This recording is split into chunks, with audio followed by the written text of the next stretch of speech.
مگر کسی عورت کا گانا نہیں سنا۔ مرید کو بلا کے کہتے ہیں فرید کو تم نے کنجری سمجھا ہوا تھا یا کنجری کو فرید سمجھ لیا ہے؟ تو سرائکی کی زبان بڑی میٹھی زبان ہے، وہ نہیں مجھے آتی، دل چاہتا میں بولوں رہے مگر میرا سرائکی سے بھاشا کچھ نہیں رہا، اس لیے میں سرائکی زبان نہیں بول سکتا۔ میں کہا کنجری کو فرید سمجھ لیا تھا کیا فرید کو کنجری سمجھ لیا تھا؟ میں معافی چاہتا ہوں، میں اس کو دھکے دے کے نکال دیتا ہوں۔ آپ فرمایا ہم لوگ درویش ہیں، کسی کا دل دکھانا ہمارا مزاج نہیں ہے، اس سے پوچھو جتنے پیسوں کی امید لے کے آئی تھی اتنے پیسے اسے دے دو تو خوشی سے چلی جائے، لیکن مارنا نہیں ہے نہ ناراض کرنا ہے۔ خدا کی بات کا پتہ نہیں کون بھی کرے۔ وہ گئے جا کے اس گوئین سے بات کی، اس نے کہا میں پیسے ویسے کچھ نہیں لیتی، چلی بھی جاؤں گی، ناراض بھی نہیں ہوگی، لیکن میں تیرے پیر سے ملاقات کرنا چاہتی ہوں۔ اندازہ کر، میں تیرے پیر سے ملاقات کرنا چاہتی ہوں۔ اب وہ سوچوں میں پڑ گیا کہ میں کیسے بتاؤں، اب جا کے پوچھتا ہوں۔ وہ آیا پوچھنے کے لیے، اس گوئیے نے محسوس کیا یہ دیوانہ آدمی وہ گلا کے گئے، انہوں نے اجازت نہیں دی۔ ایک دروازے سے یہ داخل ہوا، دوسرے دروازے سے وہ داخل ہوئی، اور پاؤں سے گھنگرو باندھ کے تریار کے وزن پر سے ڈانس کیا اور قوالی کی کوئی غزل پڑھی۔ تو جب اس حالت میں ہے تو یہ شعر سے پڑھا، در کوئے نیک نامی مارا گزر نہ دادم، در تو نبی پسندی تغییر کن گزارا۔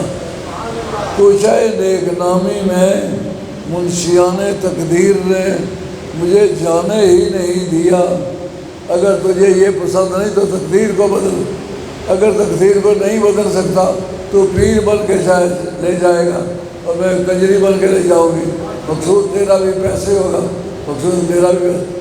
گر تو نبی پسندی تغییر کن گزارا۔ اس عورت نے مراقبے کیے ہوئے تھے، حضرت فرید المشری رحمۃ اللہ علیہ نے زور جوش میں آ کے اللہ فرمایا، وہ دھڑام سے وہ جا لگے، خون جاری ہو گیا۔ آتے وقت وہ کنجری تھی، جاتے وقت وہ ولیہ تھی۔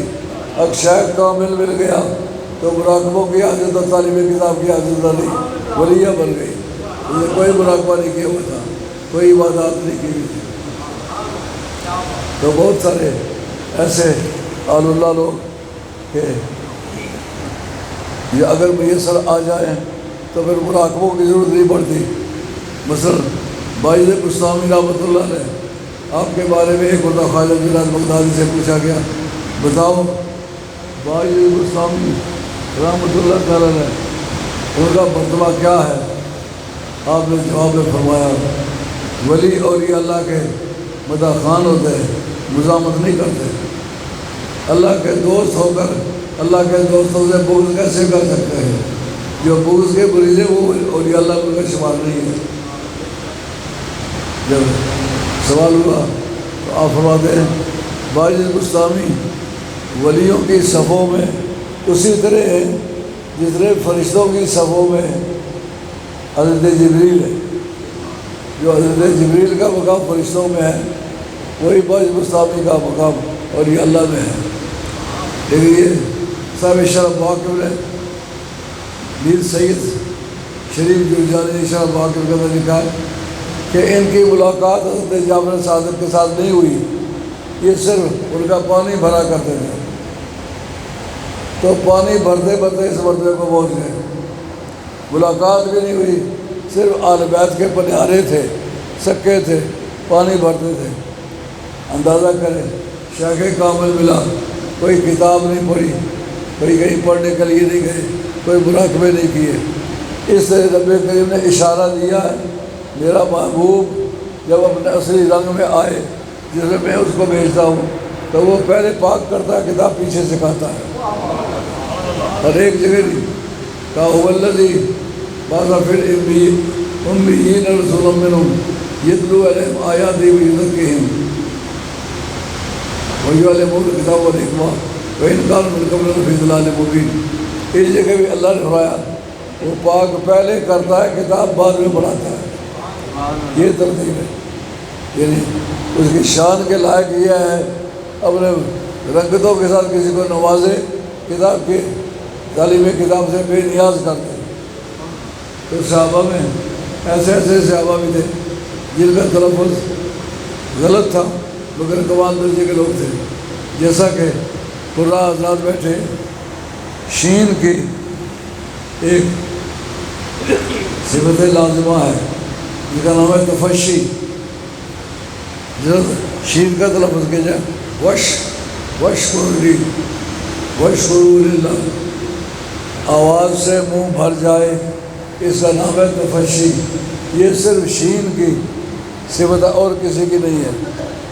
حضرت بلال حبشی ساری زندگی اشہد ان لا الہ الا اللہ کہتے ہیں، اسد سین کے ساتھ اسد اللہ الہ الا، ساری زندگی شین کی تفشی نہیں ادا کر سکے، مگر ایک مرتبہ حضرت بلال کو کہا کہ آج آپ اذان نہیں کہیں گے کیونکہ آپ کے اذان پر اعتراض ہوا ہے۔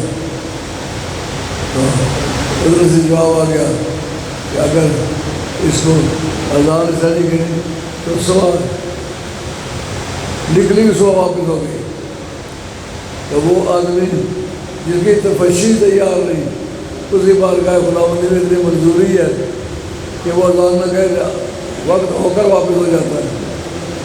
اس کا مطلب کیا نکلا؟ اس کا مطلب یہ نکلا کہ سرکار کی بارگاہ کا جو فیض یافتہ ہے وہ اگر کتابی تعلیم اس کی پوری نہیں بھی ہوئی اس کا کام چل سکتا ہے۔ اور نبی کریم رؤوف الرحیم صلی اللہ علیہ وسلم کے بارے میں میں نے یہ چند آیات پڑھی ہیں جس میں نے ثابت کیا ہے کہ سرکار پہلے پاک کرتے ہیں، پیچھے کتاب سکھاتے ہیں، مگر جو نبیوں نے رپورٹ کی کہا وہ کتاب سکھاتا ہے، حکمت سکھاتا ہے اور پاک کرتا ہے۔ ترتیب یہی ہے، پہلے کتاب سکھائے، حکمت سکھائے، اس کے بعد پاک کرے۔ مگر سرکار کی نگاہ بندہ نواز اتنی زوراور ہے، نہ اس کا سیاق دیکھتی ہے نہ سباق دیکھتی ہے۔ حضرت ربیہ رکاب کو کہا لوٹا پانی کا بڑا، سرکار کو پیارا گیا، تھوڑا مانگیوں کچھ مانگتا ہے، سل توتا۔ یہ علم مانی کی بحث ہے۔ جس وقت فعل متعدی کا مفعول ذکر نہ کیا جائے اس میں عموم بھی ہوتا ہے، اطلاق بھی ہوتا ہے۔ نہ یہ شرط ہے کیا مانگ، نہ یہ شرط ہے کتنا مانگ، نہ یہ شرط ہے کب مانگ، جب جو مانگنا چاہتا ہے مانگ۔ وہ جواب میں کیا کہتے ہیں؟ صحابی کا عقیدہ کیا ہے؟ اسألک مرافقتک فی الجنہ، میں آپ سے آپ کی مساوت مانگتا ہوں۔ جو وہ کلام اللہ اس پر غور کرے، نقشہ موقع واردات کس لیے بناتے ہیں؟ جب کوئی قتل وت ہو جائے، ڈکیتی ہو جائے، کوئی لڑائی ہو جائے، گولی چلے، بندے زخمی ہو، بازو ٹوٹے، ہڈیاں ٹوٹے، تو پٹواری کو کیوں بلاتے ہیں؟ وہ دیکھنا چاہتے ہیں یہ نقشہ جو ہے، ایک کا کہتے ہیں یہاں سے کھڑے ہو کر ریوالور کو فائر کیا، 200 گز دوری پر تھا، اس کو لگا تو قانون اڑ جائے گا اس کا کیس۔ کیوں؟ ریوالور کا کہ گولی 200 گز پر مار نہیں کرتی، یہ جھوٹا کیس ہے۔ تو حضرت ربیہ بن کعب رضی اللہ تعالیٰ عنہ کہتے اسألک مرافقتک، یا رسول اللہ آپ سے مانگتا ہوں، آپ کو مانگتا ہوں، جنت میں مانگتا ہوں۔ تو جنت کا جب نقشہ پیش کیا تو ثابت ہو گیا نا کہ اس کے اندر ان کا کوئی سیاق و سباق نہیں ہے، نہ یہ سرکار رہا۔ اب غیر ذالک، یا اتنا ہی کافی ہے اور نہیں چاہیے، کیونکہ سوال کر یہ فعل متعدی ہے، مفعول ذکر نہیں کیا، اس کا مطلب مانگنے میں آزادی ہے، جو اس کو دل زیادہ مانگو۔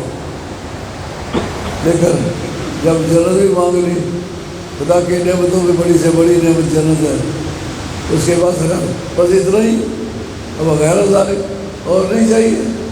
میں کہتے تجھ کو تجھی سے مانگ کر مانگ لی ساری کائنات، تجھ کو تجھی سے مانگ کر مانگ لی ساری کائنات، مجھ سا کوئی گدا نہیں اور تجھ سا کوئی سخی نہیں،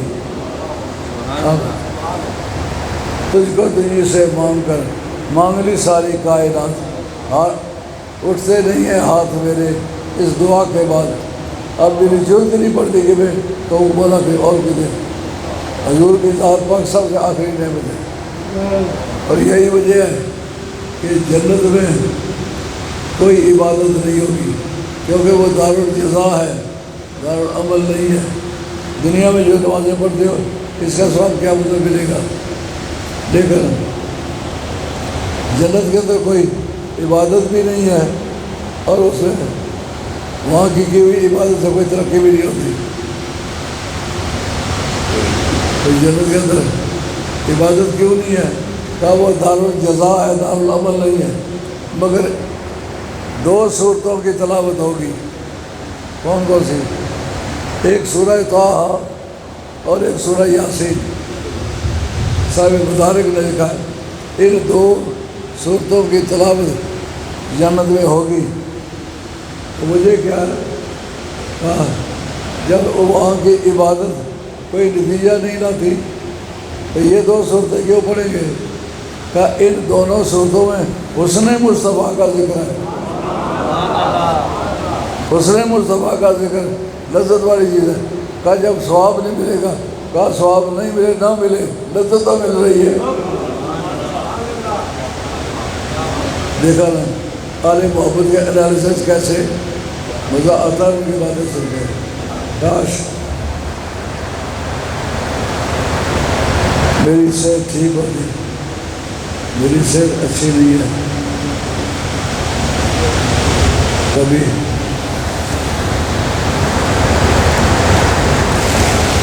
قاضی عبدالواحد صاحب رحمۃ اللہ علیہ نعت خوان تھے، اور بچپن میں اپنے سالانہ عرس پر کچھ 97 والے ساتھی آتے تھے، میں نے اور انہوں نے آپس میں مقابلہ کر 2 گھنٹے شعر پڑھے، ان کی آواز بیٹھ جاتی تھی، میری نہیں بیٹھتی تھی، مگر وقت کی بات ہے۔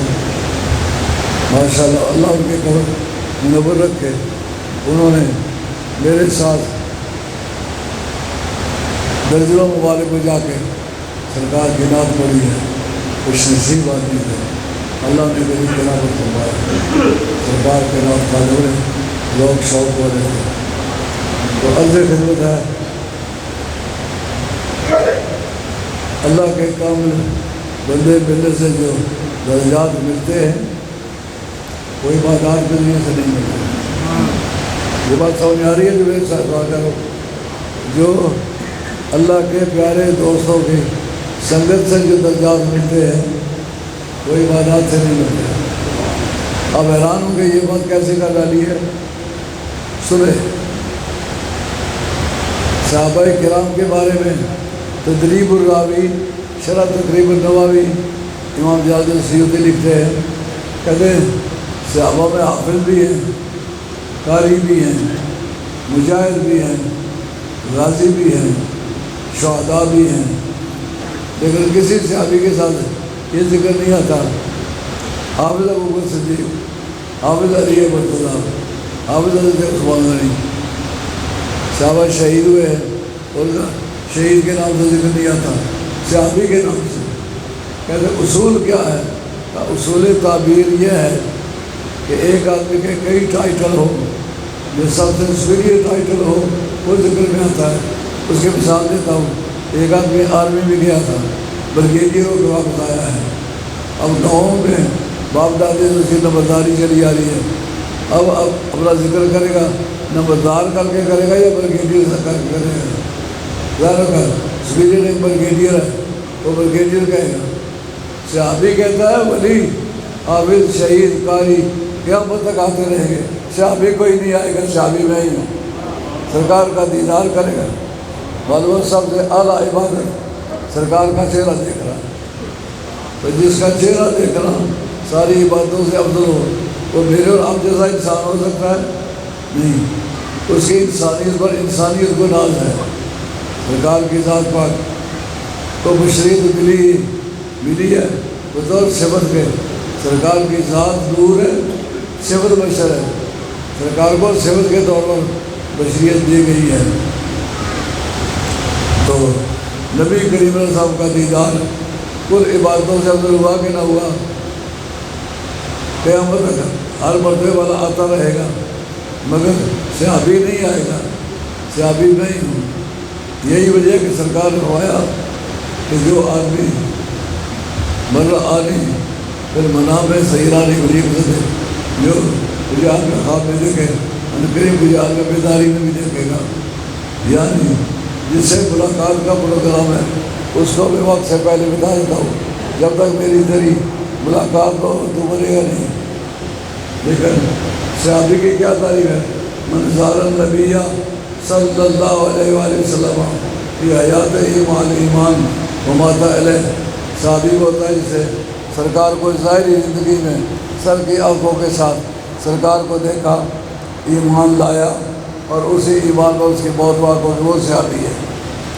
تو صحابی ہونا بہت بڑا درجہ ہے۔